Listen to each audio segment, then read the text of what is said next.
What's up, everybody? Welcome to episode 8, Son of Godzilla. It seems like every monster movie has kind of a son of phase. King Kong, Frankenstein, Dracula. It's kind of a classic move for franchises to make. In Son of Godzilla, Godzilla is drawn to an island where there's an egg that's about to hatch. It's really kind of ambiguous whether Godzilla actually laid this egg, and I don't really care. Hey everybody, thanks for watching. I'm Jared Fearing. I'm a lifelong Godzilla fan and a big fan of Halloween. And nothing says Halloween like monster movies. So this year, for the month of October, we're going to review every single Godzilla movie from Gojira all the way to Godzilla and Kong the New Empire. So join me this month for a new video every single day and see if I go insane in the process. Let's get to it.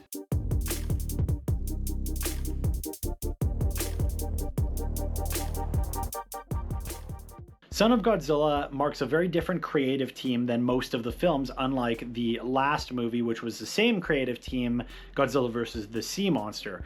You can tell the direction changes based on a lot of things like the family friendliness and Protector Godzilla. It's a big shift from the seriousness of the earlier movies, but I like it, to be honest. These are great movies with Godzilla being more of a superhero. I really do like it. This movie, much like the previous one, takes place on a tropical island. This one, however, is not deserted. There is a group of scientists that are working on a weather control system there. It's a really interesting concept because, again, we've gone on to see in real life things like rain seeding and other types of weather manipulation. So this is kind of a forward-thinking sci-fi plot, and I really enjoy that. The start of the film has a really interesting moment where we see, from a pilot's perspective, out the window Godzilla. It's a really cool way of kind of showcasing Godzilla's size that we've not really got before outside of Godzilla, juxtaposed with the miniatures. So to see it from a person perspective within the airplane is pretty cool. Son of Godzilla features one of the silliest storyline moments where a reporter literally parachutes into the water to be trapped on the island, essentially, because he's following his gut that there's gonna be a story. Hilarious, silly, I buy into it 100%. I assume that's what being a reporter was in the 60s. You just jumped out of airplanes onto random islands, assuming for the best. He learns that there are giant praying mantises on the island, known as Gigantus in the American version, and in the Japanese version, Kamacuras, which became their official name as time went on. The giant praying mantises have really cool effects. They're basically marionettes, and I really like the looks of them. For being big praying mantises, they're just a cool effect. I like it, you know? It's simple, and they look really good. As time goes on the island, the reporter Goro finds that there's a woman living on the island, and she was actually born there and her father passed away, and so she's been living alone. She teaches him some stuff about the island and shows him that the baby Godzilla that has since hatched and is ugly as shit is quite friendly, and she throws like mangoes 50 feet in the air to it, no problem. She could be a great running back. Or whatever, I don't know football. Do running backs throw the ball? I don't know. The science team gets worn down by the heat and constant monster attacks from the giant praying mantises, and also one of the personally scariest creatures in the entire franchise, a gigantic ass spider called Kumonga. Kumonga definitely traumatized me as a kid.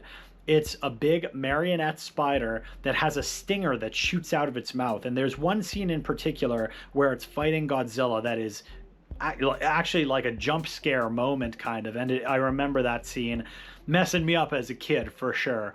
And the Kumonga also chases the people, which is something that we don't usually see in these movies. The monsters directly interacting with the people. It chases them into a cave, and its long leg is trying to pull them out. It's pretty goddamn scary, honestly.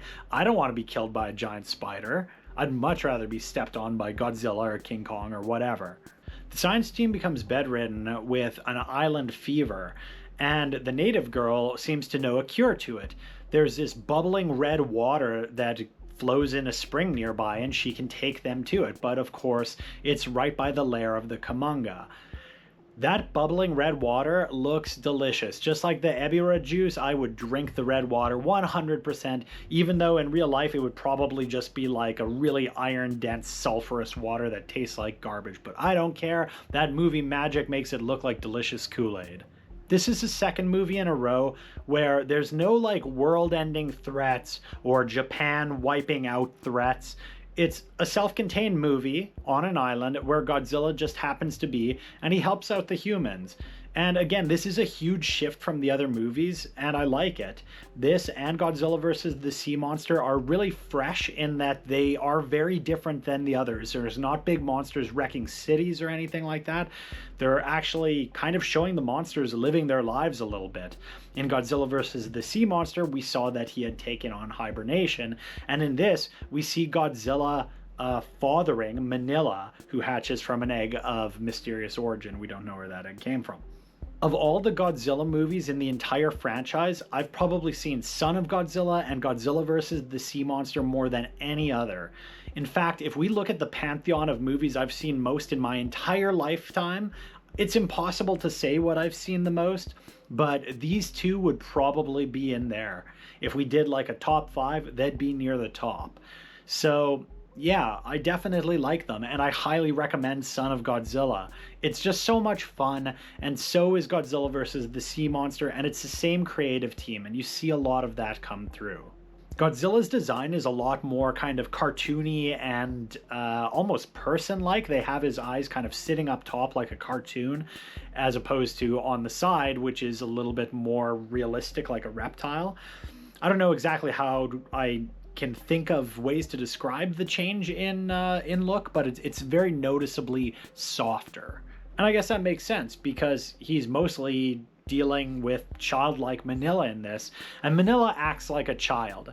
There's a lot of scenes of him kind of whining and running around and having to learn how to breathe fire and different kid-like moments.